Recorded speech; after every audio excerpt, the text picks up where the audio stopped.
제가 교회를 개척하고 난 이후에 제가 누구에게도 말씀드리지 않은 기도 제목이 한 가지 있습니다. 지금도 계속 기도하고 있고요.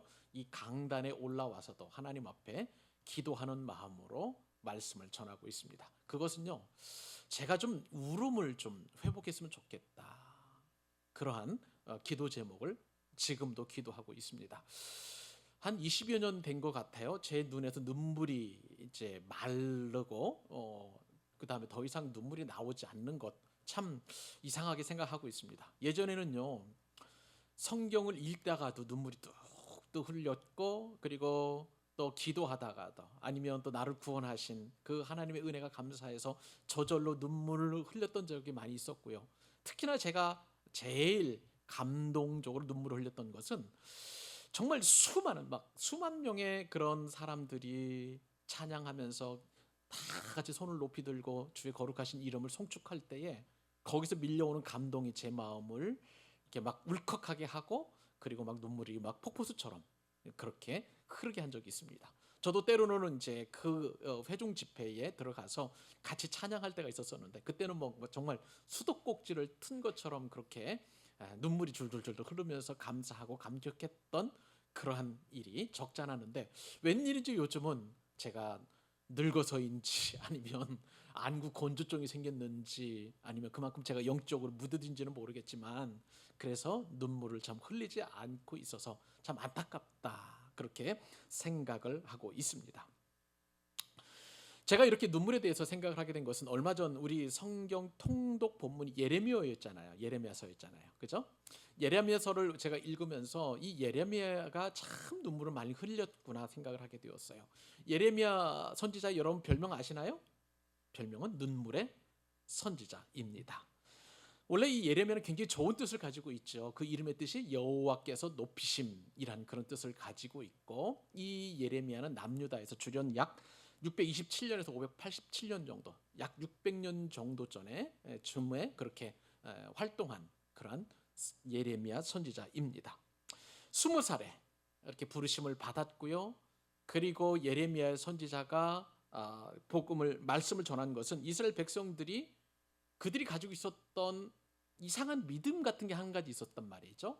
예루살렘 성전은 결코 멸망하지 않는다, 망하지 않는다, 뭐 이런 어떤 나름대로의 이상한 그런 생각을 가지고 있는데, 이 예루살렘 성전이 무너지는 것과 동시에 이스라엘이 완전히 패망하게 되는 그러한 내용을 선포를 하게 되는데, 이것이 예레미야에게는 정말 슬픔이었던 것 같아요. 영어 단어에 보면은 원래 이제 예레미야는 영어로 이제 제레마이어라고 하는데, 제레마이드라는 그런 단어를 이렇게 해석을 해보면 긴 탄식이라는 그런 뜻을 가지고 있어요.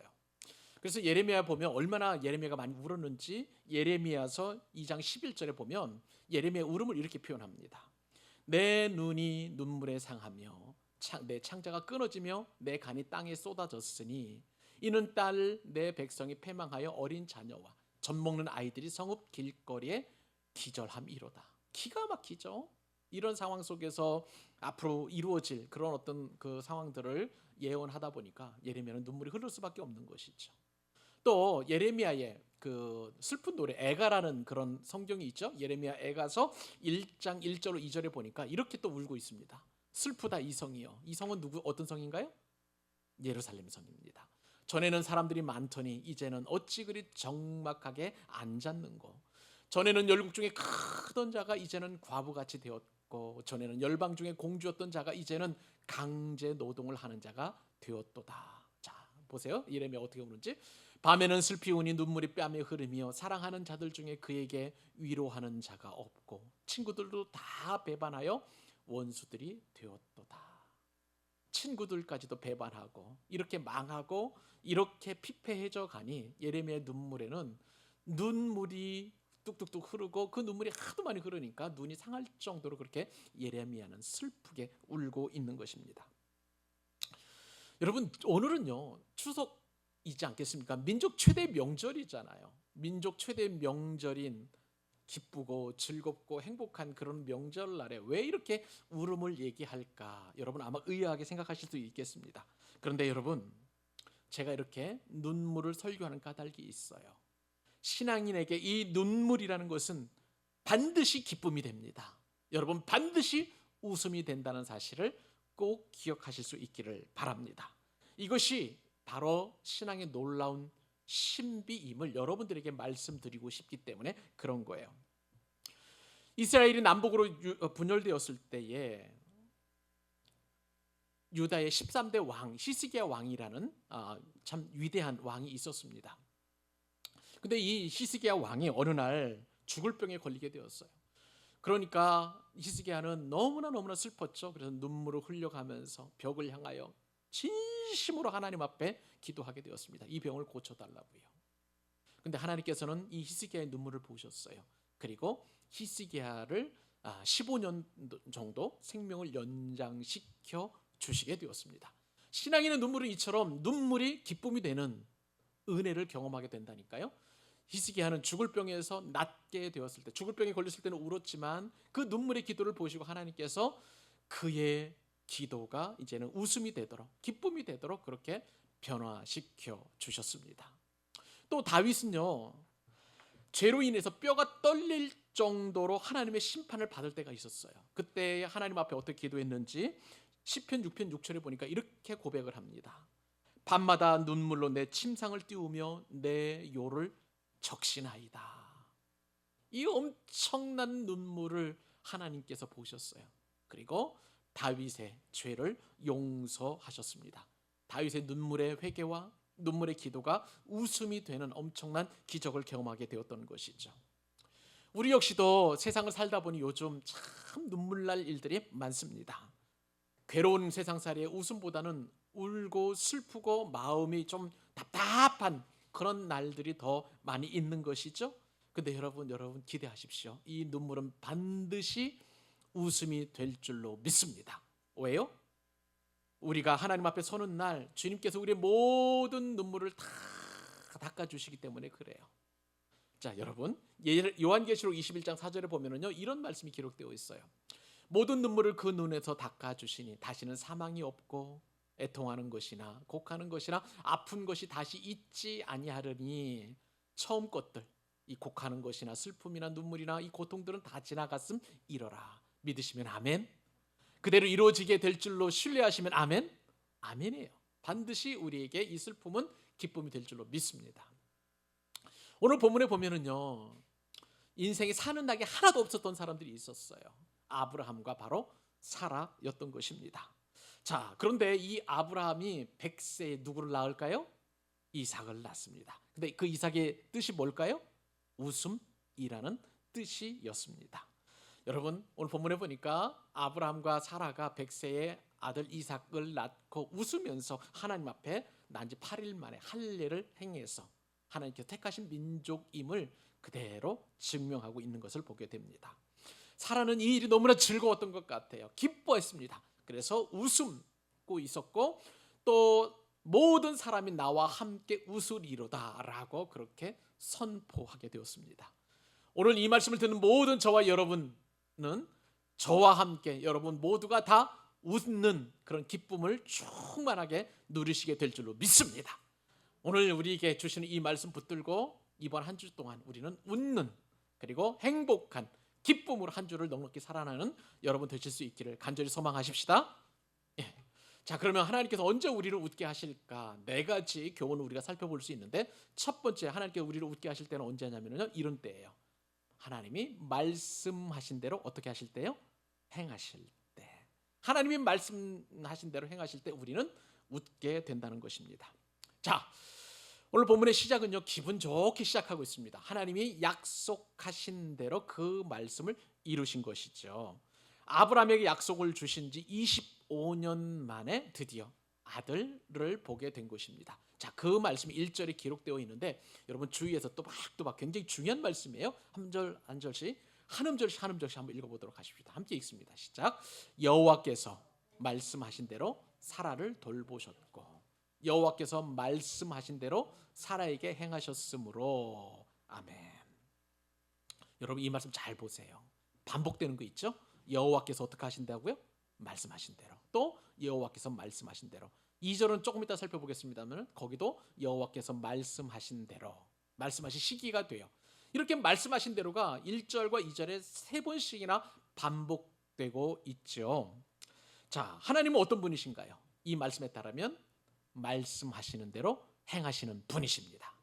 하나님은 약속하신 대로 반드시 이루시는 분이십니다. 그러니까 성경에 자신 있게 여호와께서 말씀하신 대로, 여호와께서 말씀하신 대로, 여호와께서 말씀하신 시기가 되어라고 그렇게 기록되어 있는 것이죠. 이렇게 말씀하신 대로 행하시는 하나님을 우리는 신실하신 하나님이라고 표현합니다. 이 신실하다는 것은 약속하신 것은 반드시 이루신다는 뜻을 가지고 있어요. 신뢰하다는 말인 것이죠. 변함이 없다는 거예요. 한번 약속하시고 말씀하신 것은 반드시 지키시고 이루신다는 그런 뜻을 가지고 있는 것입니다. 말씀하신 대로 이루시는, 행하시는 그 하나님은 약속하시면 반드시 그 약속을 지키신다.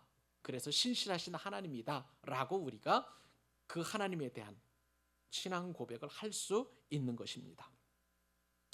하나님의 속성 가운데 하나는 뭐냐면은 영원 불변하신 거예요. 절대 변하지 않습니다. 그리고 신실하신 분이시기 때문에 반드시 약속하시면 그 약속하신 것을 이루시는 것입니다. 문제는 하나님이 아니라 사람이에요. 그 약속을 지키지 못하고 그 약속을 믿지 못하는 것이 바로 인간의 연약함이라고 할 수가 있습니다. 사람은요, 하나님의 약속을 의심할 뿐만 아니라 그 약속이 이루어지는 것에 대한 믿음도 없는 것이 바로 사람이라고 할 수가 있을 것입니다. 아브라함이라고 별 수가 있었을까요? 우리가 분명히 살펴보았습니다. 하나님께서 분명히 아브라함을 신방하셔서 너에게 아들이 있을 것이다. 너로 인하여 큰 민족이 될 것이다. 열방이 다 복을 받을 것이다 라고 말씀하셨고, 그 아들은 바로 사라의 몸에서 태어나야 될 것이다 라고 말씀을 분명히 하셨습니다. 그런데도 아브라함과 사라는 이 말씀이 믿어지지 않았잖아요. 왜냐하면 그 약속을 받은 때가 아브라함 75세였어요. 그런데 무려 24년이 지난 동안 이 약속의 말씀은 까마득하게 잊어버리게 되었고, 하나님의 약속을 믿기는 믿는 것 같은데 온전하게 믿지를 못했어요. 많은 민족이 너로 말미암아 이제 복을 받고 너로 말미암아 큰 민족이 이루어지겠다고 하니까, 내가 보니까 아브라함은 벌써 80, 90으로 넘어가고 사라도 이제 아브라함보다 10살 적으니까요. 그래서 막 그 70, 80으로 넘어가니까 인간적으로 볼 때는 이것은 도저히 불가능한 상황이었거든요. 그래서 할 수 있는 것이 무엇이었습니까? 아브라함을 이제 사라의 몸종이었던 하갈에게 들어가게 해서 동침하게 해가지고 또 이스마엘을 낳는 그런 인간적인 방법을 취하게 되었던 것이죠. 이것이 바로 인간의 연약함이에요. 하나님의 말씀을 아브라함도 신뢰하지 못했던 것을 우리는 인정할 수밖에 없는 것이죠. 저는요, 지난번에도 살펴보았습니다만 왜 그때 당시에 아브라함은 아내 사라의 제안을 거절하지 못했을까? 아브라함의 믿음이 없었을까? 또 첩이라도 들여서라도 아들을 낳는 것이 하나님의 뜻일까? 뭐 별의별 생각을 다 해보게 되었는데, 결론을 얻게 된 것은 뭐냐면요, 아브라함이 나이가 들면서 자신이 점점 이제 아들을 생산할 수 있는 능력이 없다 보니까 초조해져서 수많은 생각들이 아브라함의 마음을 흔들고 흔들어서 인간적으로 그렇게 자손을 번창시키려는 그러한 일을 하게 되었다는 것을 생각을 해보게 되었습니다. 여러분, 우리가 하나님을 신뢰하지 못하는 것은요, 우리의 환경 때문이에요. 아브라함에게는 육체적인 한계가 있었습니다. 그리고 사람들의 말도 있었을 거예요. 그리고 눈에 보이는 환경이 아브라함의 마음 가운데 그런 어떤 그 생각을 좀 하나님으로부터 멀어지게 하는 그런 요인으로 작용했던 것으로 우리가 생각해 보게 됩니다. 지금 당장은요, 별 문제 없이 살아가는 것처럼 여겨질 수 있어요. 하나님의 말씀을 거역하는 것이요. 그러나 그 역효과는 엄청나게 크게 된다는 것을 우리가 기억해야 될 필요가 있고요. 이 행동으로 말미암아 훗날에 이 불신에 대한 부작용과 그리고 이 하나님을 신뢰하지 못한 것에 대한 그러한 열매는 엄청나게 나쁘게 그리고 오래 지속된다는 것을 우리는 꼭 명심해야만 하는 것입니다. 그러므로 하나님께서 약속하신 말씀이라면 반드시 우리가 믿고 신뢰해야 된다는 거예요. 우리는 한번 하나님 주신 약속의 말씀도 우리도 아브라함처럼 때로는 잊어버릴 때가 있어요. 왜냐하면 우리 연약함 때문에 그래요. 우리의 믿음 없음 때문에도 그렇고 환경을 먼저 바라볼 때에는 이 약속의 말씀을 우리는 잘 잊어버리게 됩니다. 눈앞에 보이는 것, 환경 때문에 우리는 하나님의 말씀조차 기억하지 못할 정도로, 무시할 정도로 그렇게 우리에게 환경은 상당히 많은 영향력을 끼치게 됩니다. 눈에 보이는 것은 아무런 능력도 소망도 없으나 그러나 하나님의 말씀만은 영원하기 때문에 우리는 그 하나님 말씀에 소망을 두어야 될 줄로 믿습니다. 그러므로 힘들고 어려워서 모든 것을 다 포기하고 싶고 그다음에 현실과 상황에 타협하고 싶고 그런 어떤 유혹이 우리 가운데 다가온다 할지라도 하나님께서 허락하지 않는 방법 대신 말씀을 선택하고 그 말씀 붙들고 기다리는 것이 참된 믿음의 소유라고 할 수가 있는 것이죠. 하나님은 아브라함을 믿음의 인내 가운데로 인도하셔서 마침내 오늘 본문에 보니까 그 인내를 이루시는 복을 주신 것으로 보여집니다. 사랑하는 여러분, 오늘 본문에 여호와께서 말씀하신 대로 사라를 돌보셨다고 그랬어요. 여호와께서 말씀하신 대로 또 사라에게 행하셨다라고 분명하게 말씀을 하고 있습니다. 여러분, 하나님께서 말씀하신 대로 사라를 돌보셨다고 할 때 이 돌보다는 단어가 굉장히 귀합니다. 그것은 히브리 말로 파카드라는 단어를 쓰고 있는데 이건 원래 뜻은 방문하다는 뜻을 가지고 있어요. 그러니까 여호와께서 말씀하신 대로 사라를 방문하셨다. 돌보셨다는 것은 사라를 방문하셨는데 이 방문은 두 가지 방문이 있죠. 하나는 실제적으로 정말 돌보시고 행하시기 위한 방문이 있고 또 하나는 원수를 갚으시기 위해서 방문하시는 그런 수도 있습니다. 근데 하나님께서는 사라를 방문하셨을 때에 사라를 돌보시고 사라를 챙기시고 사라를 배려하시기 위해서 사라를 방문하셨다라고 오늘 본문은 이야기하고 있는 것이죠. 하나님의 돌보심과 하나님의 행하심으로 말미암아 사라는 별탈 없이 이삭을 임신하게 되었고요. 하나님이 말씀하신 시기에 그렇게 이삭을 출산하게 되었습니다. 우리는 여기서 믿음이 무엇인가를 한 번 더 생각해보고 넘어갈 수 있습니다. 믿음이라는 것은요, 쉽게 생기지 않는다는 거예요. 여러분, 내가 믿고 싶다고 해서 하나님의 말씀 다 믿어지나요? 안 믿어져요. 하나님의 말씀은 오랜 시간 동안 시행착오를 겪어야 되고 또 그 말씀을 믿기 위한 여러 가지 시험 과정도 겪어야 하고 그리고 이 모든 것들이 다 여러 가지 또 하나님께서 합력해서 선을 이루어 주셔야만 믿음이 생기게 되는 것입니다. 그러므로 그 믿음이 온전하게 생기기까지 그리고 그 약속하신 말씀을 우리가 신뢰하기까지 우리가 할 수 있는 일은 버티고 견디는 거예요. 하나님께서 말씀하신 말을 반드시 이루실 것에 대한 그한 신뢰가 있을 때 하나님은 반드시 그 말씀대로 행하셔서 우리로 하여금 웃게 하신다는 거예요. 여러분, 오늘 주신 말씀 가운데 이 말씀은 꼭 기억하십시다. 하나님이 말씀하시면 그 말씀하신 대로 이루시고요. 그렇게 이루실 때 우리는 웃게 될 줄로 믿습니다. 이것이 바로 오늘 본문 가운데 저와 여러분에게 주시는 은혜의 말씀인 줄 여러분 기억하시기 바랍니다. 오늘 말씀을 통해서 우리에게 주시는 두 번째 교훈, 하나님은 또 언제 웃게 하실까요? 두 번째 교훈은 뭐냐면 하나님이 환경을 바꾸실 때 우리는 웃을 수 있다는 것입니다. 여러분, 우리는요 환경에 따라 하나님의 뜻을 변경하기를 참 좋아해요. 이 일을 했다가 참 어려움이 생기면 이것은 하나님의 뜻이 아닌가 봐 하면서 금방 바꾸게 됐잖아. 이것이 사람의 어떤 일하는 그런 방식이라고 할 수가 있겠는데 그런데 하나님은 환경에 따라 말씀을 바꾸시지 않고요. 오히려 그 말씀을 이루시기 위해서 환경을 바꾸어 가시는 분이세요.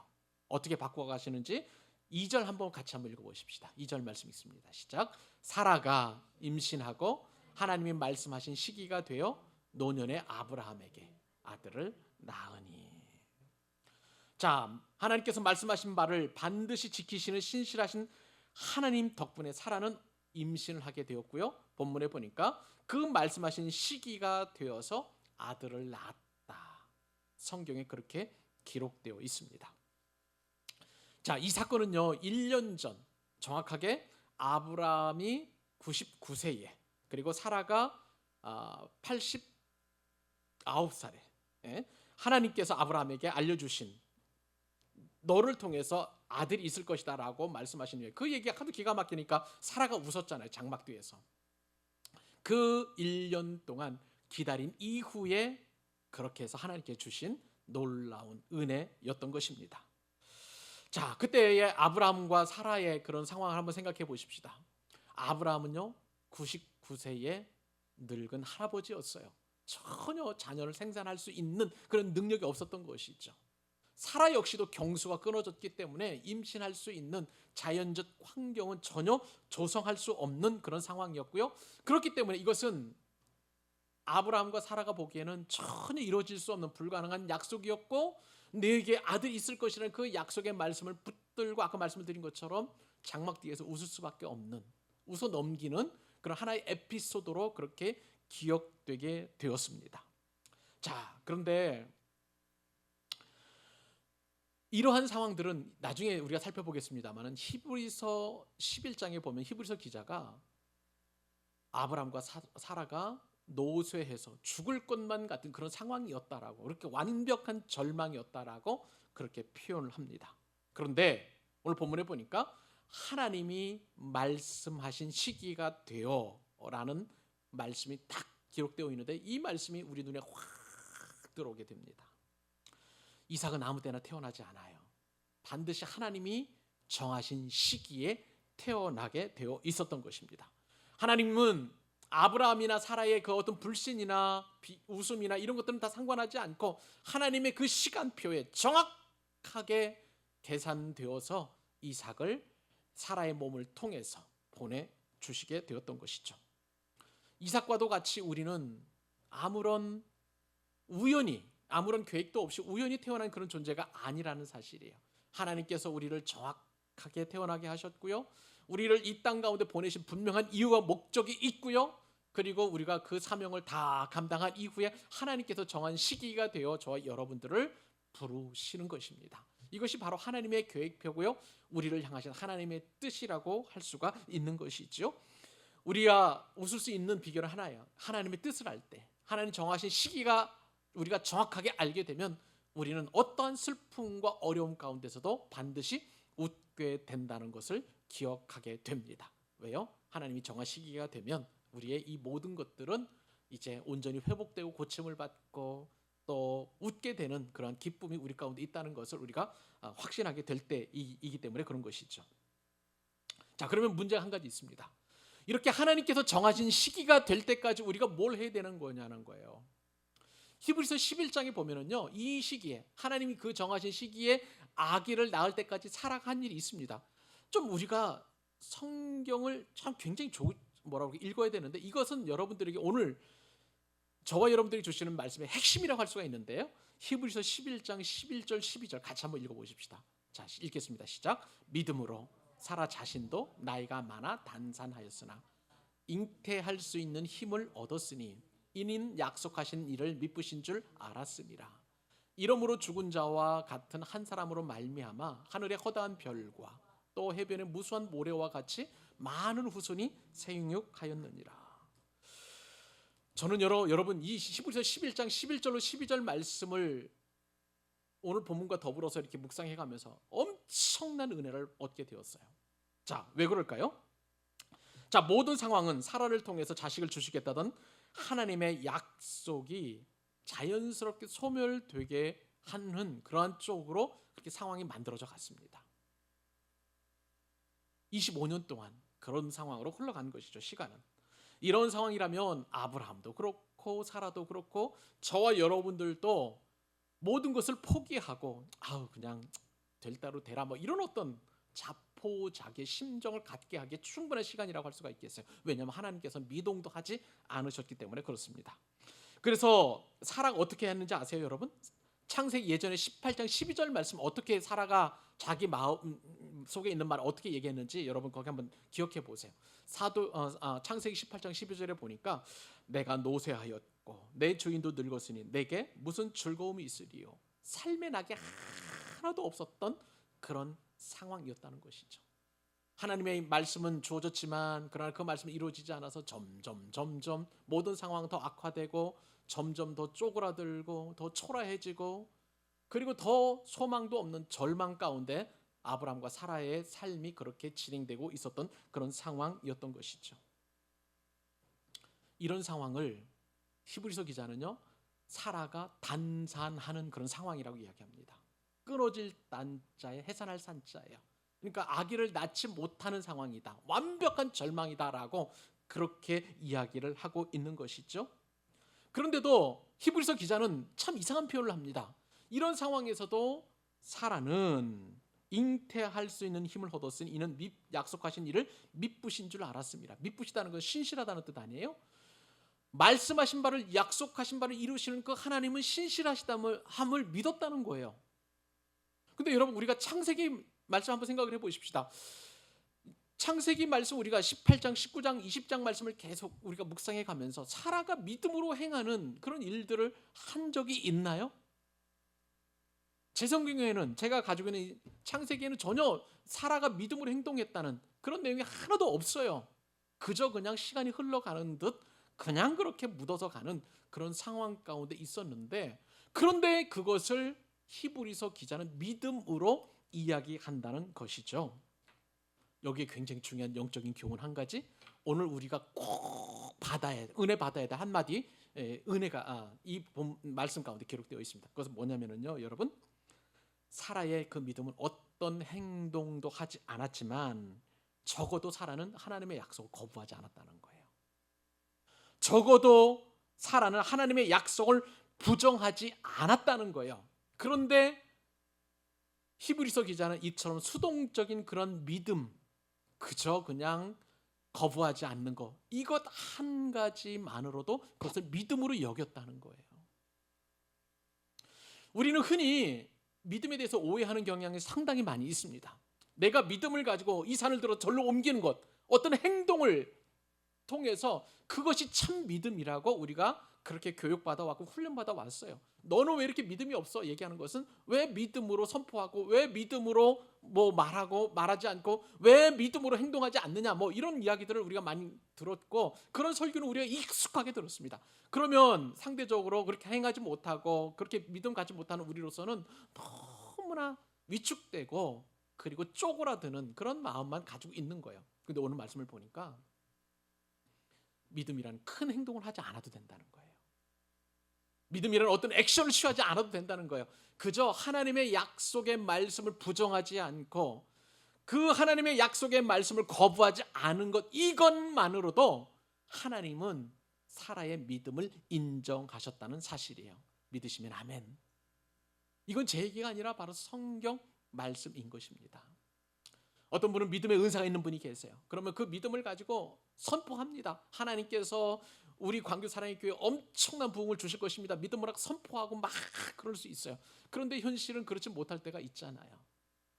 그런데 적어도 하나님께서 우리 교회에 주신 이 비전 하나님을 하나님 되시게 복음을 복음 되게 사람을 사람 되게 그리고 은혜를 은혜 되게 하는 것 붙잡고 우리가 부정하지 않고 그것에 대하여 거부하지 않는다면 놀라운 것은 하나님께서 그것을 사라의 믿음처럼 여겨주신다는 사실이에요. 여러분에게도 마찬가지입니다. 어떤 믿음의 선포를 담대하지 않아도 여러분들이 가지고 있는 믿음이 큰 사람들처럼 그렇게 크게 우리가 드러내지 않는다 할지라도 적어도 하나님을 부인하거나 부정하거나 거부하지 않는다면 하나님도 이것을 기쁘게 여기시고 그렇게 믿음의 열매를 주신다는 사실이에요. 하나님의 소명을 받고 살아가는 것은 결코 꽃길을 걷는다는 의미는 아닐 것입니다. 오히려 하나님을 우리가 약속을 믿고 따르면 보이지 않는 길을 걸어가야 될 때가 많이 있어요. 저는요 다음 주에 이 창세기 말씀을 잠시 접어두고 이 믿음의 길을 걸어간다는 것 그것을 좀 신약 성경을 통해서 한번 살펴보고자 해요. 자, 우리의 가는 길은 남들처럼 그렇게 넓은 길도 아니고 형통한 길도 아니고 때로는 어렵고 힘든 길일 수 있어요. 하나님께서 이렇게 아름다운 교회를 멋진 방법으로 세워주셨는데 왜 이렇게 부흥이 되지 않을까에 대한 고민도 많이 했었습니다.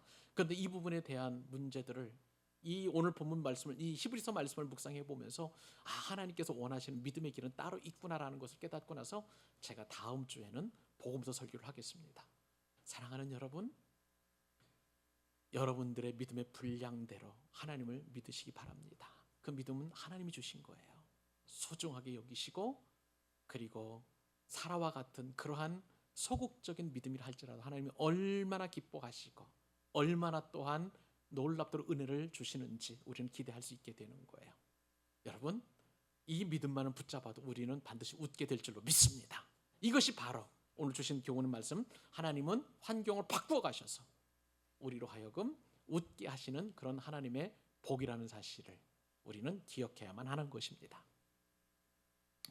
하나님은 또 언제 우리를 웃게 하실까요? 세 번째 교훈 우리가 살펴보도록 하십시다. 하나님께서 아버지가 아들을 낳게 하실 때예요. 자, 오늘 본문에 보니까 성경의 표현이, 재밌는 표현이 있습니다. 사라가 아들을 낳은 것이 아니라 아브라함이 아들을 낳았다라고 그렇게 표현하고 있어요. 그러니까 아버지가 아들을 낳을 때 우리를 웃게 하신다는 거예요. 자, 한번 읽어보실까요? 2절과 3절 같이 또 있습니다. 시작. 사라가 임신하고 하나님이 말씀하신 시기가 되어 노년의 아브라함에게 아들을 낳으니 아브라함이 그에게 태어난 아들 곧 사라가 자기에게 낳은 아들을 이름하여 이삭이라 하였고. 성경은 아이를 낳는 것이 남자라는 거예요. 아버지라는 것입니다. 분명히 아이를, 우리는 보통 사람들은 생각하기를 아이를 낳는 것은 아내인데, 엄마인데, 성경은 유독 아버지가 아들을 낳는다라고 그렇게 이야기합니다. 아내는 임신을 하죠. 그리고 해산을 합니다. 그런데 아버지는 아들을 낳게 합니다. 왜냐하면 이 아들의 씨앗이 아버지에 있기 때문에 그런 것이죠. 이것이 바로 하나님 나라의 법칙이에요. 하나님 나라의 법칙은 아버지를 통해서 아들을 낳고 또 낳고 또 낳아서 바로 그 믿음의 계보가 쭉 흘러나와서 예수님에게까지 이르게 되었고, 예수님을 통해서 또 다른 아들을 낳게 되는 것이 바로 하나님 나라의 원리라고 할 수가 있는 것입니다. 아버지가 아들을 낳을 때는요, 그 이유가 있어요. 왜냐하면 아버지가 한 가정의 가장이기 때문에 그래요. 우두머리이기 때문에 그래요. 영적인 지도자이기 때문에 하나님께서는 항상 아버지가 아들을 낳게 하신다고 그렇게 표현하고 있습니다. 여러분, 쉬운 말로 쉽게 생각을 해보면, 여러분 마태복음 여러분 기억하시죠? 내일부터 이제 우리가 신약성경 마태복음을 통독하게 되는데, 마태복음 1장에 보면 아브라함과 다윗의 자손이라 뭐 이렇게 하시면서 예수님의 계보를 쭉 설명하는데, 아브라함부터 그 예수님까지 42대가 그렇게 쭉 기록되어 있습니다. 근데 여기서 몇몇 여인들만 빼놓고는 다 아버지가 아들을 낳는 그러한 성경의 기록이 되어 있어요. 누가 낳고, 아브라함이 이삭을 낳고, 이삭이 야곱을 낳고, 뭐 야곱이 또 누구를 낳고, 이렇게 낳고 하는 것을 보게 됩니다. 아버지의 이 낳고는요, 생명의 역사를 상징합니다. 아버지의 낳음은 굉장히 중요한 거예요. 왜 성경은 자꾸 아버지를 통해서 낳고라고 그렇게 이야기하냐면 생명이기 때문에 그런 거예요. 이 신약성경 마태복음과 그리고 구약성경의 그 족보들은 다른 점이 있어요. 특별히 구약성경에 제일 처음 나오는 족보는 우리가 예전에 창세기 5장 살펴보았죠. 노아의 족보에 따르면 노아의 족보는 다 죽고 죽으니라 해요. 왜냐하면 예수님이 오시기 이전까지의 모든 인간의 삶은 다 죽음이었어요. 죄로 인해서 그 싹슨 사망이기 때문에, 죄를 지은 죄인들이기 때문에 다 죽었다라고 표현하고 있습니다. 그런데 예수님께서 태어나신 그 사건으로 인하여 모든 족보는 이제는 낳는 생명의 족보로 바뀌어가고 있는 것을 보게 됩니다. 아버지는 생명을 낳는 그런 존재예요. 그렇기 때문에 아버지를 통해서, 그것이 아들이든 딸이든 이것은 상관없습니다. 아들을 낳는다는 것은 사람을 대표한다는 뜻이에요. 그 가정을 대표한다는 뜻이기 때문에 그렇게 기록되어 있는 것이죠. 여러분, 구약 성경처럼 우리가 낳는 것은 다 죄에 불과합니다. 원래는요. 야고보서 1장 15절 말씀에 따르면 욕심이 잉태한 즉 죄를 낳고 죄가 장성한 즉 사망을 낳느니라고 그랬어요. 우리가 낳는 것은 다 죄밖에 없어요. 그런데 예수님으로 말미암아 예수님을 믿는 그 사람은 아버지로 대표되는 생명을 낳게 되는데, 그렇게 해서 여러분 모든 사람들이 낳고 낳는 생명의 역사에 예수님으로 말미암아 동참하게 된다는 거예요.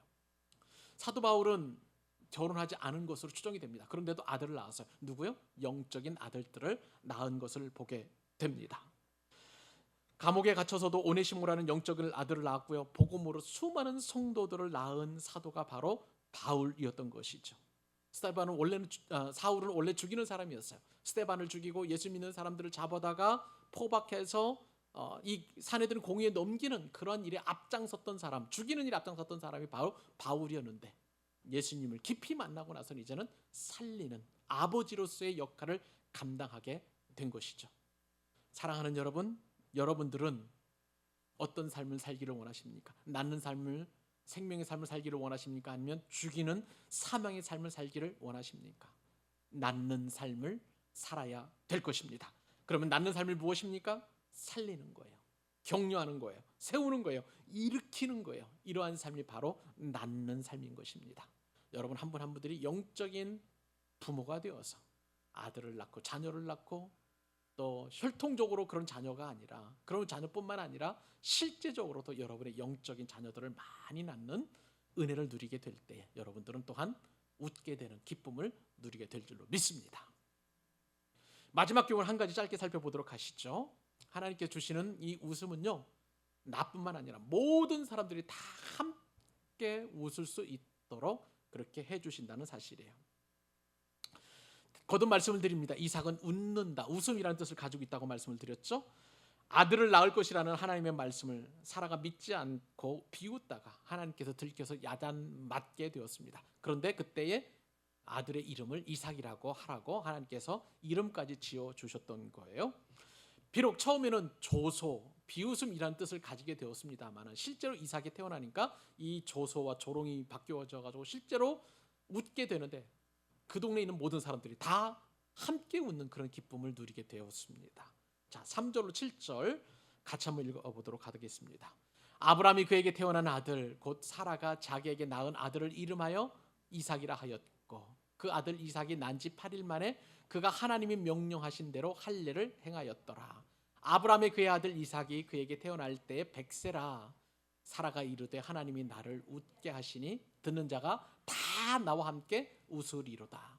또 이르되 사라가 자식들을 젖먹이겠다고 누가 아브라함에게 말하였으리오마는 아브라함의 노경에 내가 아들을 낳았도다 하니라. 아멘. 여러분 이 말씀을 보면은요 어떻습니까? 아브라함 가정에 막 웃음이 넘치죠?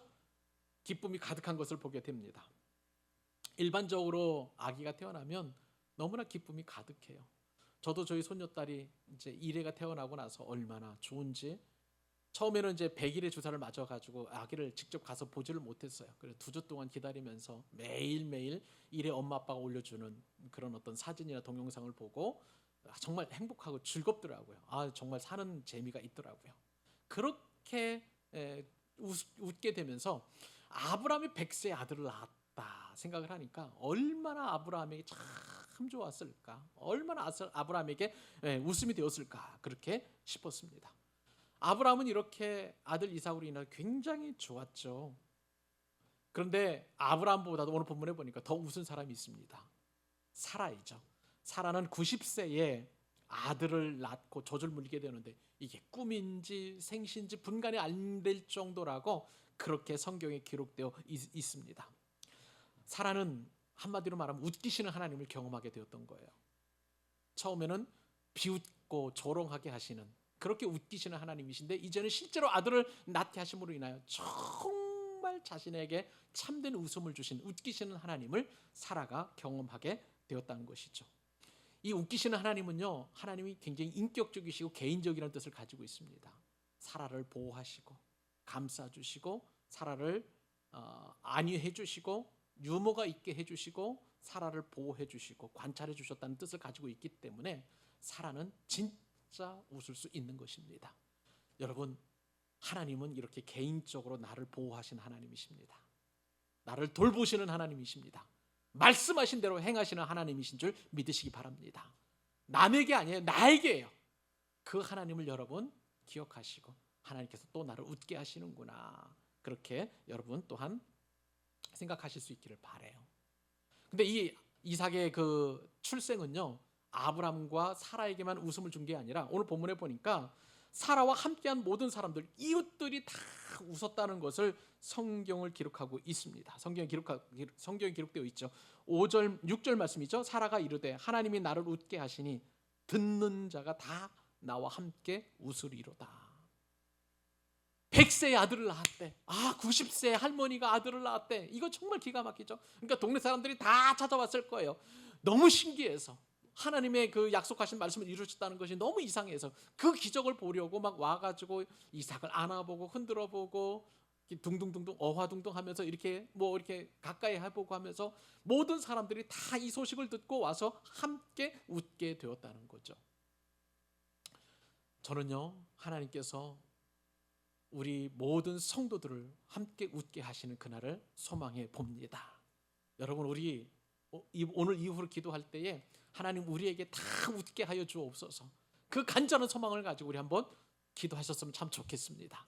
여러분들이 가지고 있는 소망, 여러분들이 가지고 있는 소원, 또 하나님께서 말씀하신 그 어떤 것, 내가 지금은 초라하고 그리고 인내하면서 하나님께서 약속하신 바를 지금 눈으로 보여지게 확연하게 그렇게 보여지지는 않을지라도, 그러나 곧 있으면 하나님께서 말씀하신 대로 행하실 것이고 돌보시고 또 그것을 통해서 나에게 웃게 하실 것인데, 나만 웃는 것이 아니라 우리 가족들에게도, 나를 아는 모든 사람들도, 우리 교회 모든 성도들도 함께 웃는 날이 곧 오게 될 것입니다. 웃으면요, 여러분, 나 혼자만 웃는 것이 아니라 여러분 다 웃게 될 거예요. 그 날이, 좋은 소식이 속히 올 수 있기를 바랍니다. 여러분, 마지막으로 이 한 말씀 같이 읽고 우리 말씀을 마무리하려고 해요. 지금 우리에게는 참 응답이 안 돼서 어떤 것은 참 답답한 부분이 없지 않아 있을 거예요. 어떤 분들은 또한 지금 울면서 하루하루를 보낼 수 있는 분들이 있을 수 있습니다. 그런데 여러분, 이 말씀 붙들으십시오. 마지막 우리에게 주시는 다 함께 웃는 능력의 말씀입니다. 시편 30편 5절 큰 소리로 같이 한번 읽습니다. 시작. 그의 노염은 잠깐이요 그의 은총은 평생이로다. 저녁에는 울음이 깃들지라도 아침에는 기쁨이 오리로다. 아멘. 여러분의 인생 가운데 저녁에 우는 그런 저녁을 보내고 있습니까? 저녁에 잠시 잠깐 울음이 있다 할지라도 이제 곧 있으면 아침이 되어서 기쁨과 웃음이 저와 여러분들 가운데 풍성하게 충만하게 될 줄로 믿습니다. 기도하겠습니다.